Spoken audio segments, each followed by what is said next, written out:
என்பதை சந்தித்தேன். அவருக்கு சுமார் 55 வயது. நம்ம இயக்கத்துடைய பொறுப்பாளர் மூக்கையா என்பவரது வீட்டு திருமணத்திற்கு சென்றிருந்தேன். என் தலைமையில நடந்தது. அப்பொழுது அருகிலே வந்து அமர்ந்தார். என்னங்க சிட்டிங் எம்எல்ஏவா இருக்கீங்க, திமுக சேர்ந்தீங்களாச்சா, நீங்க பிகே வாச்சான்னு கேட்கும்போது அவர் சொன்னாரு, நான் ஓட்டு வாங்க என் ஜாதிக்காரன் தான் போகணும், எனக்கு ஜாதிக்காரன் தான் முக்கியம், எனக்கு கட்சி தேவையில்லை. அதைத்தான் நீங்கள் அனைவரும் நினைக்கிறோம். மாத்து கட்சியில இருக்கவங்க நினைங்க, நீங்க கட்சியில வேண்டாம் இருங்க, அதிமுக இருங்க. அதிமுக இருந்து ஐயர் தான் ஓட்டு போடணும். திமுக இருந்தீங்கன்னா போல அடிக்கிறவங்க தான் ஓட்டு போடணும். நம்ம ஜாதிக்காரன் ஓட்டு கேட்கறதுக்கு நீங்க வரக்கூடாது, அப்படியே போயிட வேண்டியதான்.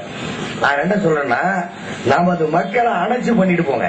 நாங்க உங்கள்கிட்ட வரல, எம்எல்ஏ வந்துட்டு போங்க, ஆண்டுட்டு போங்க, தமிழ்நாட்டையே வித்துட்டு போங்க, நாங்க அதெல்லாம் சொல்ல வரல. நாங்க என்ன சொல்றோம்னா, மாற்று கட்சியை சேர்ந்த நமது சொந்தக்காரர்கள் இன்னைக்கு தஞ்சை திருவாரூர் மாவட்டத்தில் பூரா நம்ம சொந்தக்காரங்க தான் இருக்காங்க. நான் உதாரணத்துக்கு நேற்று ஒண்ணு சொன்னேன்.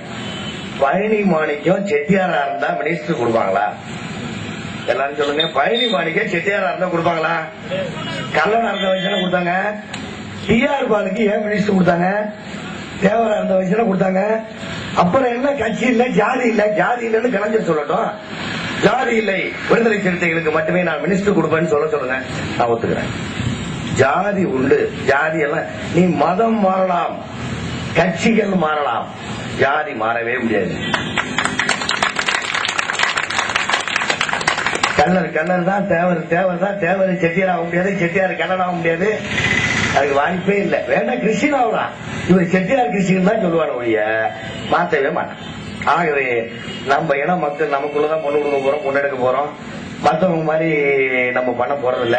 இப்ப திமுக இருக்கவங்க திமுக வேணா பொண்ணு கட்டிக்கிட்டோம், நம்ம ஜாதிக்காரங்கிட்ட வர வேணாம் வேணா சொல்லிட்டு போறோம்.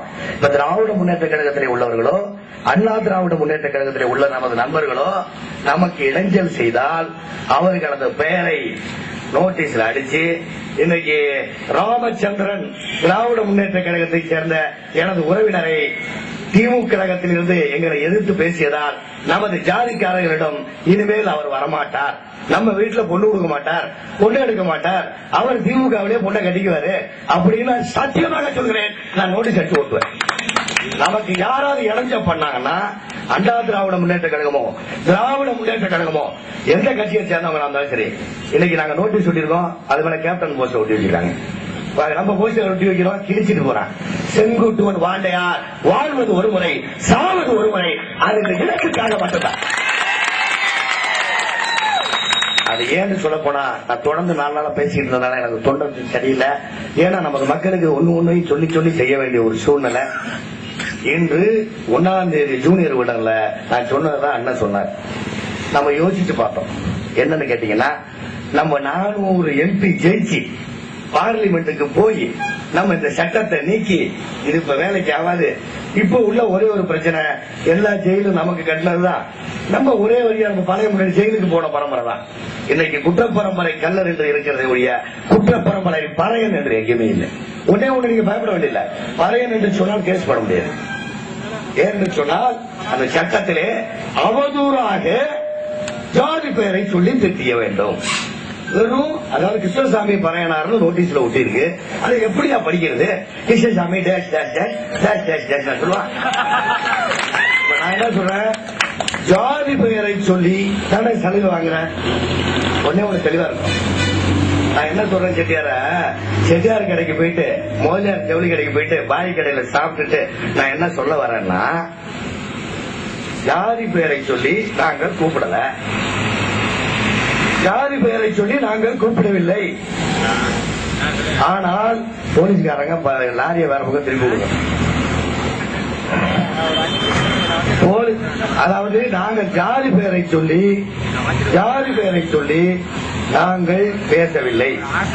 ஆனா ஜாதி பெயரை சொல்லி நீ சலுகை வாங்குறாயே, ஏன் வாங்குற? 35 மார்க் எடுத்தவனுக்கு நீ வேலை வேணும், 35 மார்க் எடுத்தவனுக்கு டாக்டர் சீட் எப்படி வாங்கின? முதலிடம் சம்பளம் வாங்குகின்ற வேலைக்காரர்கள். இங்க இருக்க ஒரு இன்ஸ்பெக்டர் உங்களை சண்டை போடணும்னு அவருக்கு என்ன அவசியம் இருக்கு? அவர் கவர்மெண்ட்ல சம்பளம் வாங்குற ஒரு வேலைக்காரர், வேலைக்காரர் தான். அவங்கள போய் நம்ம பேச வேண்டியதோ சண்டை போட வேண்டியதோ இல்ல. நாம நாளைக்கு ஆட்சிக்கு வந்தோம்னா நமக்கு சல்யூட் அடிக்க போறாங்க, நம்ம அவங்களை போய் பேச வேண்டாம். நான் என்ன